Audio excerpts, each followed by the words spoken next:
Hey everyone, welcome to a brand new video of Mr. Footy Curious। आज के इस video में हम बात करने वाले हैं कुछ ओपनिंग गेम्स की और कुछ ट्रांसफर्स की। तो स्टार्ट करते हैं ये वीडियो।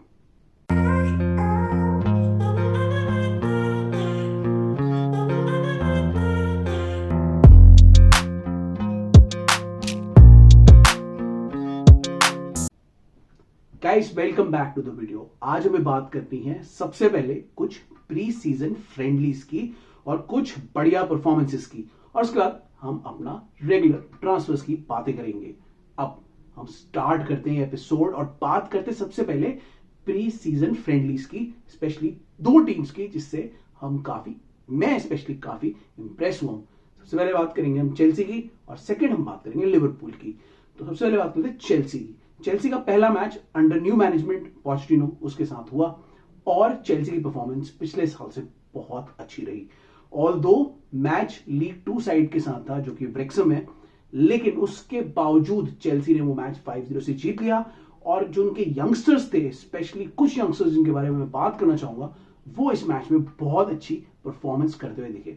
सबसे पहले मैं मेंशन करना चाहूंगा एंजेलो गैब्रियल को, जो अभी अभी ब्राजील से आए हैं। फैंटास्टिक साइनिंग रहे हैं और बहुत ही अकम्पलिश्ड फुटबॉलर दिख रहे हैं, specially on the right side. उन्हें राइट विंग पे यूज किया गया, पोचेटिनो उनको राइट विंग से ट्राई किया और वो काफी अच्छे लग रहे थे, बॉल के साथ बहुत कंफर्टेबल लग रहे थे। उनका अच्छा कॉम्बिनेशन चल रहा था निकोलस जैक्सन के साथ और वो बहुत ही कंफर्टेबल और बढ़िया नए प्लेयर लग रहे हैं। तो ये जो आपके एंजेलो गैब्रियल हैं, इनसे मैं काफी इंप्रेस हुआ। दूसरे प्लेयर जिन्होंने मुझे इंप्रेस किया वो है सेजरे कैसिडे। सेजरे कैसिडे एक बहुत यंग प्लेयर है, अभी अभी अंडर आई थिंक 20 या 23 वर्ल्ड कप या 21 वर्ल्ड कप में बहुत ही अच्छा परफॉर्मेंस दिया था उन्होंने और वो बहुत ही अच्छे टैलेंट लग रहे थे। और इस मैच में उन्होंने दिखाया कि वो मिडफील्ड में बहुत अच्छा खेल सकते हैं अगर उनको कोचिंग दी जाए। तो ये दूसरे प्लेयर हैं जिन्होंने इस मैच में काफी इंप्रेस किया और बहुत सारे लोगों का मैन ऑफ द मैच सेजरे कैसिडे थे। उनके जो रन्स थे बॉक्स में और उनकी जो ड्रिबलिंग थी, उनका जो पावरफुल बिल्ड था, वो काफी ज्यादा अच्छा लग रहा था देखने में, स्पेशली इन द मिडफील्ड। उसके अलावा इयन मैटसन बहुत अच्छा खेले, 2 गोल करे और लेफ्ट हैंड साइड में एक और फैंटास्टिक लेफ्ट बैक बन के आ गए हैं विद बेन चिलवेल और मार्क कुकुरेला। तो you have lot of players who can play on the left, he can play as a left sided defender as well, और वो भी काफी ज्यादा इंप्रेसिव लगे। उनके जो रन्स थे फॉरवर्ड में और जो उनके बीच में आके जो खेल रहे थे वो भी काफी अच्छा था। उनके गोल का स्टाइल भी काफी बढ़िया था, बॉल पे बहुत ही कंफर्टेबल लग रहे थे और बहुत ही अच्छे प्लेयर दिख रहे थे। तो Ian Mattson, Nicholas Jackson, Angelo के बाद सेजरे कैसिडे के बाद एक और प्लेयर है जो इस मैच में काफी इंप्रेसिव रहे, वो थे क्रिस्टोफर नुकुंकू।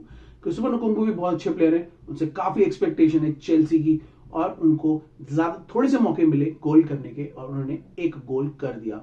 ऐसा गोल चेल्सी ने लास्ट ईयर काफी मिस किया था under Potter, under Frank Lampard, और इस बार उन्होंने दिखा दिया है कि उनके पास ऐसे प्लेयर आ गए हैं जो टेक्निकली बहुत सॉलिड है, बॉल में बहुत कंफर्टेबल है, जो गोल कर सकते हैं। So a fantastic first game by Chelsea pre season game था, बहुत ही इंटरेस्टिंग गेम था, बहुत ही अच्छा लगा ओवरऑल देख के चेल्सी को।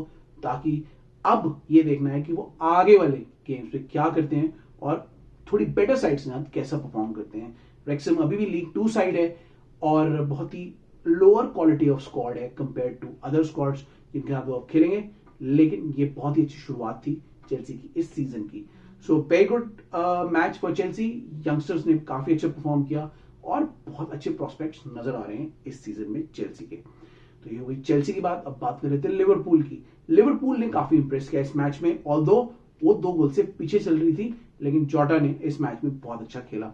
उनके जो इंटरप्ले था, क्रॉस प्ले था बिटवीन जोटा, डियाज और उनके जो फ्रंट स्ट्राइकर्स थे स्पेशली कैप को, वो लोग बहुत अच्छे लग रहे थे और उनका अटैक फिर से फॉर्म में आता हुआ नजर आ रहा था, वैसा अटैक जो मैनचेस्टर सिटी को चैलेंज कर सकता है।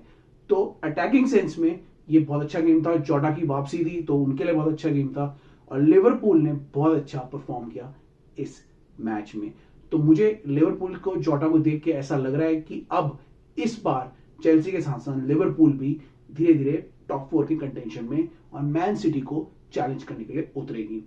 अब ये देखना है कि लिवरपूल अपना मिडफील्ड और अपना डिफेंस कैसे सॉर्ट आउट करती है। ये दोनों चीजें अगर प्रॉपर्ली सॉर्ट आउट हो गई तो लिवरपूल फिर से चैलेंज करेगी मैनचेस्टर सिटी को इस सीजन में।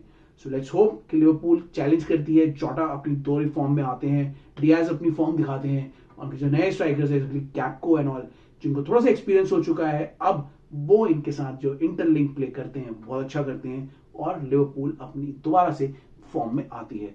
सो I was quite impressed by the attacking play of Chelsea and Liverpool. मैं इन दोनों की बात करना चाहूंगा, बाकी टीम्स की मैं अगले एपिसोड से बात करूंगा। अभी के लिए इन दोनों से मैं बहुत इंप्रेस था, इसीलिए इन दोनों की बात मैंने इस एपिसोड में की। तो इनके प्री सीजन फ्रेंडलीज के बाद अब हम बात कर लेते हैं कुछ ट्रांसफर बिजनेस की जो अभी रिसेंट में हुआ है। First up, Riyad Mahrez to Saudi. Riyad Mahrez का सऊदी जाना तय हो गया है। उनका अग्रीमेंट हो चुका है, पर्सनल टर्म्स हो चुके हैं, अब कॉन्ट्रैक्ट साइन हो जाएगा।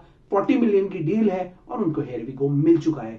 रियाद माहरेज का बहुत टाइम से चल रहा था कि वो मैनचेस्टर सिटी छोड़ के जाएंगे और फाइनली अब वो भी जा रहे हैं। तो मैनचेस्टर सिटी रियाद माहरेज को रिप्लेस करने के लिए अभी कुछ ऑप्शन ढूंढेगी।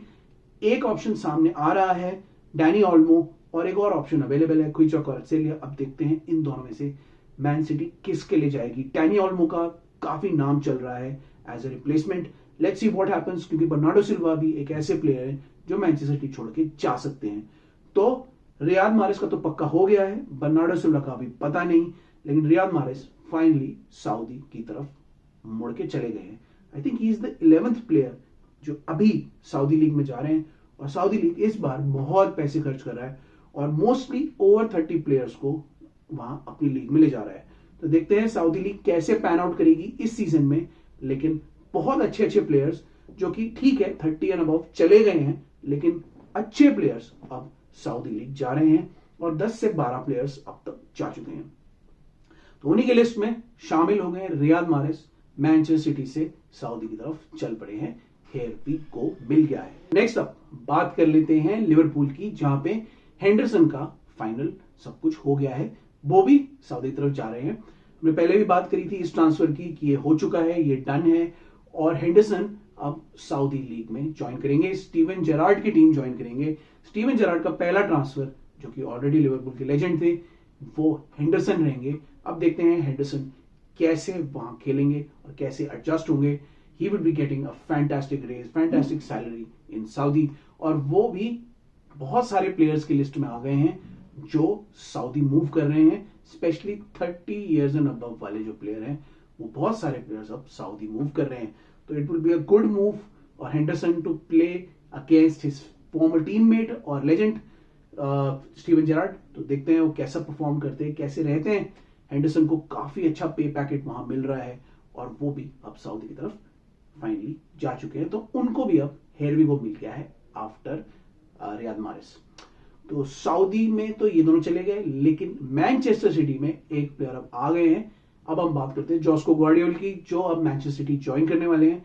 उनका हेरवी को भी आ गया है, सारे टर्म्स अग्री हो गए हैं, कॉन्ट्रैक्ट अग्री हो गया है, सब कुछ, फी भी अग्री हो चुकी है। अब बस उन्हें कॉन्ट्रैक्ट साइन करना है। फर्स्ट पार्ट ऑफ मेडिकल भी हो चुका है उनका, second part of the medical sign करना है और उनको मैन सिटी ज्वाइन करना है। मैन सिटी के लिए वो क्यों इंपॉर्टेंट है? क्योंकि आई थिंक आयरमिक लपोर्ट छोड़ के जा रहे हैं मैनचेस्टर सिटी, और मैनचेस्टर सिटी को एक सेंटर बैक चाहिए था, और जोस्को ग्वार्डियोल ऑल्दो बहुत महंगे प्लेयर हैं, लेकिन one of the most talented, world के मोस्ट टैलेंटेड सेंटर बैक्स में से आते हैं, और आगे उनका फ्यूचर बहुत अच्छा है। अंडर पेप ग्वार्डियोला वो बहुत ही अच्छे प्लेयर बन के निकल सकते हैं। अभी भी इतनी कम एज में उन्होंने दिखाया था कि वो वर्ल्ड कप में कितना अच्छा खेले थे, और इतनी कम एज में इतनी बढ़िया टीम में इतने बढ़िया मैनेजर के साथ आके वो बहुत अच्छा परफॉर्मेंस का पोटेंशियल रखते हैं। So Josko Gvardiol to Manchester City को भी हेरवी को मिल गया है और वो मैनचेस्टर सिटी फाइनली ज्वाइन करेंगे। तो जोस्को ग्वार्डियोल के ट्रांसफर के बाद हम एक और ट्रांसफर की बात कर लेते हैं जिनका कॉन्ट्रैक्ट अब साइन हो रहा है, वो है Andre Onana to Manchester United. Andre Onana का कॉन्ट्रैक्ट अब हो चुका है साइन, और वो अब मैनचेस्टर यूनाइटेड फाइनली ज्वाइन करेंगे। बहुत सारे मैनचेस्टर यूनाइटेड फैन बहुत ही ज्यादा उत्सुक हो गए थे कि इनके ट्रांसफर नहीं हो रहा, अनाउंसमेंट नहीं हो रही, तो बहुत जल्दी हो जाएगी और आंड्रे ओनाना अब ज्वाइन करेंगे मैनचेस्टर यूनाइटेड फाइनली, और एरिक टेन हाग के सिस्टम में खेलेंगे। लेट्स सी वो कैसा परफॉर्म करते हैं एरिक टेन हाग के अंदर। बहुत एक्साइटेड है उनके अंदर खेलने के लिए, ऑलरेडी पहले खेल चुके हैं आयैक्स के लिए और वो उनको बहुत अच्छे से जानते हैं। So a good transfer for Manchester United in this transfer window. तो अंडर तो आ गए हैं मैनचेस्टर यूनाइटेड। एक और प्लेयर है वो है सोफियान अमराबाद। सोफियान अमराबाद एक और ऐसे प्लेयर है जो मैनचेस्टर यूनाइटेड आप जा सकते हैं। अभी तक उन्होंने सिर्फ बात करी है, ऑफिशियली आई थिंक कोई बिड नहीं आई है, बट सोफियान अमराबाद को मैनचेस्टर यूनाइटेड स्काउट कर रही है और वो चौथे या तीसरे या चौथे साइनिंग बन सकते हैं मैनचेस्टर यूनाइटेड के, क्योंकि वो Sofyan Amrabat is a solid midfielder जो मैनचेस्टर यूनाइटेड में एक अलग डायनामिक फोर्स डालेंगे। तो देखते हैं कि ये कब ज्वाइन करते हैं, ये ट्रांसफर कब ऑफिशियल बिड के साथ तैयार होता है। अभी के लिए सिर्फ बात चल रही है, लेकिन सोफियान अमराबाद पे आप वॉच आउट करो, ये मैनचेस्टर यूनाइटेड ज्वाइन कर सकते हैं बिफोर द ट्रांसफर विंडो। एक और ट्रांसफर की हम बात कर लेते हैं जो अब चेल्सी देख रही है, और क्योंकि वेस्ली फोफाना की इंजरी की हमने बात की थी लास्ट वीडियो में, वो पूरे सीजन के लिए बाहर हो गए हैं, इसलिए चेल्सी एक और डिफेंडर देख सकती है और ऐसी खबरें आ रही हैं कि वो मार्क गुएही के लिए जा रहे हैं। मार्क गुएही उनके और फॉर्म ऑफ एकेडमी प्लेयर हैं जिन्होंने बहुत अच्छा परफॉर्म किया है अभी रिसेंट में, बट वो एक बिग मूव क्लब में चेल्सी में वापस आ सकते हैं अगर चेल्सी उनके लिए जाती है। चेल्सी मार्केट में और भी सेंटर बैक्स देख रही थी, मगवायर की भी खबरें आ रही थी, बट आई थिंक मगवायर के लिए नहीं जाएगी। चेल्सी यंग प्रोफाइल देख रही है और यंग प्रोफाइल्स में से मार्क गुएही एक ऐसे हैं प्रोफाइल में है जो फिल कर सकते हैं उस पोजीशन को, मतलब एज अ एक फिफ्थ सेंटर बैक आके चेल्सी में स्लॉटिंग हो सकते हैं। So keep an eye on mark गुएही के लिए चेल्सी अभी जा सकती है। मार्क गुएही के बाद फाइनली हम बात कर लेते हैं एक ऐसी स्टोरी की जो अभी रिसेंट में आई है और जिसकी वजह से मैनचेस्टर यूनाइटेड फैंस बहुत नाराज हैं। ग्लेजर्स की बात कर लेते हैं। ग्लेजर्स सुनने में आ रहा था कि मैनचेस्टर यूनाइटेड को बेचेंगे, अब यह सुनने में आ रहा है कि ग्लेजर्स मैनचेस्टर यूनाइटेड को नहीं बेचेंगे। इससे बहुत सारे मैनचेस्टर यूनाइटेड फैंस खुश नहीं है। वो कह रहे थे कि ग्लेजर्स को चलाना नहीं आता क्लब, अब इनको बेच देना चाहिए, कोई नए ओनर्स आने चाहिए जो क्लब को पहले से अच्छा करेंगे। लेकिन अनफॉर्चुनेटली अब ऐसा सुनने में आ रहा है कि ग्लेजर्स मैनचेस्टर यूनाइटेड को नहीं सेल कर रहे और वो मैनचेस्टर यूनाइटेड के ओनर्स रहेंगे बिफोर द सीजन स्टार्ट। आगे कुछ भी हो सकता है, आगे कुछ नहीं पता, लेकिन अभी के लिए ऐसा ही दिख रहा है कि उनको ये क्लब अब नहीं बेचना है। प्रॉब्लम कहां आ रही थी? आई थिंक दो ग्लेजर्स जो हैं वो अग्री नहीं कर रहे थे इसको बेचने में। वो अभी भी मैनचेस्टर यूनाइटेड को एक बहुत बड़ा एसेट समझते हैं और शेख जसीम की बिड आई थी, बहुत बड़ी बिड आई थी मैनचेस्टर यूनाइटेड के लिए। जब उनको मना हुआ, जब उनकी बिड पे कोई रिस्पॉन्स नहीं आया, तो सारे फैंस को यही लग रहा था कि ये हो क्या रहा है, इतनी बड़ी बिड आ गई है, इनको बेच देना चाहिए उनको, शेख जसीम को। लेकिन वो नहीं बेच रहे थे। उसके बाद बहुत प्रॉब्लम्स आ रही थी, बहुत टेंशन में आ रहे थे वो, और वही होता लग रहा है फाइनली। अब ये सेल नहीं होते हुए लग रही है। तो अनफॉर्चुनेटली मैनचेस्टर यूनाइटेड फैंस को अब ग्लेजर्स के साथ ही झेलना पड़ेगा, या जो भी अब कह लो। और अब उम्मीद यही करनी पड़ेगी ग्लेजर्स आने वाले कुछ सालों में मैनचेस्टर यूनाइटेड में पैसा लगाएं और मैनचेस्टर यूनाइटेड को एक विनिंग टीम बनाए। अच्छी बात यह है कि उनके मैनचेस्टर यूनाइटेड का मैनेजर बहुत अच्छे हैं, अगर इनको भी बैक कर देंगे तो मैनचेस्टर यूनाइटेड अच्छा खेल सकती है, अच्छा परफॉर्म कर सकती है। तो ग्लेजर्स सेल नहीं कर रहे, अब अनफॉर्चुनेट है ये मैनचेस्टर यूनाइटेड के लिए, लेकिन क्या करें, अब आगे देखना है कि बिफोर द सीजन स्टार्ट या सीजन स्टार्ट की जरा सा आगे जाते हैं जैसे ही सीजन में, क्या ग्लेजर्स अपना मतलब जो मन है वो बदलते हैं या नहीं बदलते हैं, क्या होता है वो देखेंगे। बट अभी के लिए unfortunately Manchester United is not been sold. तो गाइज ये थी top stories, transfer stories of football. तो ऐसे ही हम आपके लिए और स्टोरीज लाते रहेंगे। अब मैं प्री सीजन फ्रेंडलीज की ज्यादा बात करूंगा। ट्रांसफर्स विंडो अब अभी भी बची हुई है, मेन ट्रांसफर्स बचे हुए हैं, बीच बीच में ट्रांसफर्स की भी बात करेंगे, लेकिन अब मैचेस की भी धीरे धीरे बात करेंगे और मैचेस के बारे में भी बताएंगे। और हाँ, हमारी एक दूसरी सीरीज आ रही है, keep an eye on that series. वो सीरीज भी जल्दी आपके पास आएगी and this would be our first episode would be Pochettino's Chelsea lineup and the key players in the Pochettino lineup. तो इतना सब कुछ बोलने के बाद अब मैं ये वीडियो खत्म करता हूं। See you in the next one. Till then it's bye from my side.